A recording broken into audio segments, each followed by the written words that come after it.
when somebody sees a certain production coming in and they realize that it's going to be some kind of slapstick comedy, they're like, why did I rent my estate to these people? Oh my God. Well, I can answer that quite easily because usually they would never in a million years let a rogue crew of film bandits in there. But in this case, we got lucky because that's Jim's house. If only. So I couldn't afford the toilet in that he house. just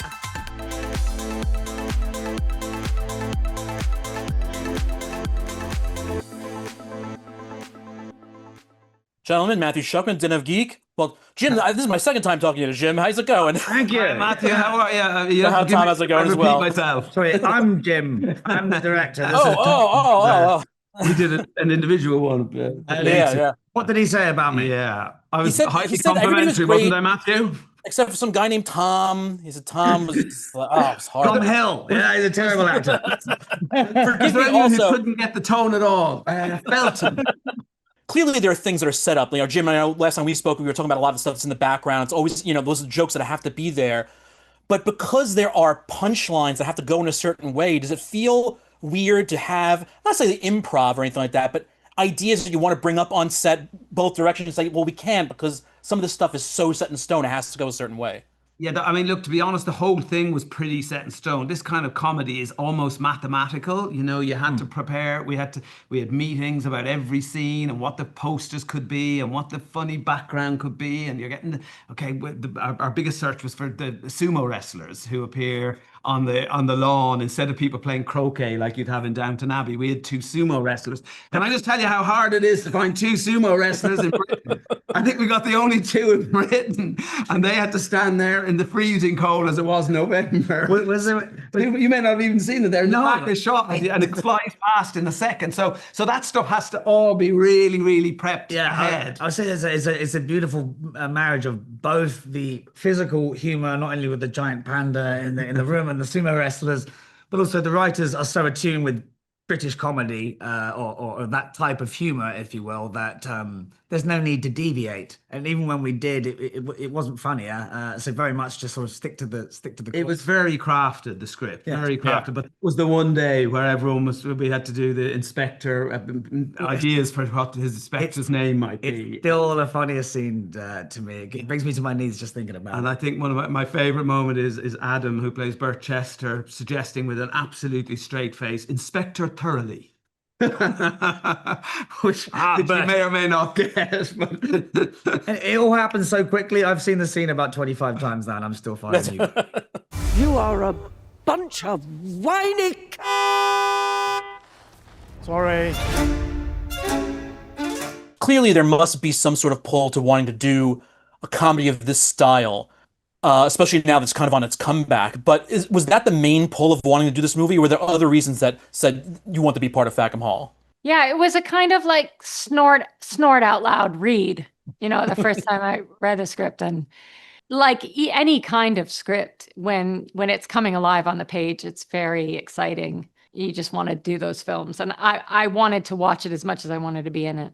I grew up with Naked Gun, Airplane, those guys. This is kind of like the Naked Gun guys just stuck a whole lot of English toffs in bow ties and then pulled all their penises out of their trousers. So that's kind of what's happened, and it's really really silly, very funny. I think, like Catherine, I read it. I thought this is funny. With this kind of comedy, everything is in the execution. I mean, it really is. You got to just, everybody always talks about Leslie Nielsen playing Naked Gun straight. He never played it straight.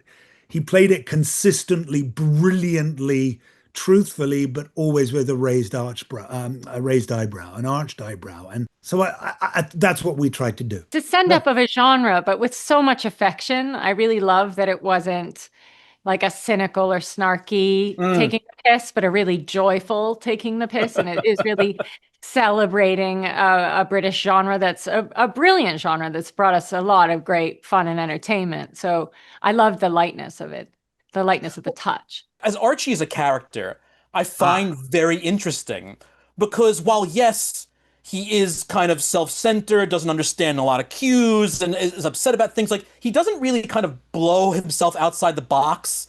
as the way some characters may do in those situations. I'm curious if it was actually trying hard to kind of like keep that contained, thinking like, well, no, this guy would fly off the handle in real life. I have no idea what you're talking about. He's one of the most outstanding members of society. No, he's everything that well, hopefully Tom's not, but everything that you'd want out of an received sort of prick, for lack of a yeah, but he doesn't know he is, and he's a bit he's not as good at shooting the gun as he would like to be, and he's he's not as good with words as he would like to be, but he still comes from the upper echelons of society, and he believes that to a certain point, which I think makes him somewhat charming. This is totally down to Tom. Tom's been very modest, but Tom managed to make a character whose first introduction, we're told he's the odious Archie, and he behaves odiously throughout, and he behaves selfishly throughout, and he looks down his nose at everybody else, and he's rude to people, and Tom managed to make him likable. And I think that is an amazing achievement, that even though he's the antagonist and the villain that we're all meant to hate, you still kind of like him. And that is, I mean, he's the worst part of that portion. And thank you for your kind words, but he's absolutely he's the worst example of what you'd expect of that era, and yet you can't help but feel a little bit sorry for him. Yeah, there are plenty of things I imagine where technically in the script, but you go in, you come onto set, and you see all these random posters that are kind of jokes in the background, or actions that are in the background that necessarily maybe weren't things that you were prepared for. And would that take you out of it as well? I mean, I think filmmaking, it requires a lot of focus. And so whether the problem is that you're talking to an X on the wall instead of a face, or you're talking so close to the lens that you really feel the camera, or there's some action going on in the background, you are sort of spinning those plates so that you can, whatever you're being asked to do. So for me, it didn't feel like that much bigger of an ask in terms of focus. I have a benefit too of not being able to see, beyond like really like 2 feet in front of me. So probably. Oh, okay. So you're doing it like kind of like this if I were to do it. Yeah. A lot of hilarious things going on that I couldn't even see. Yeah. You didn't do upstaging and scene stealing at RADA or wherever it was in your second year there? We did a lot of that at the Guildhall.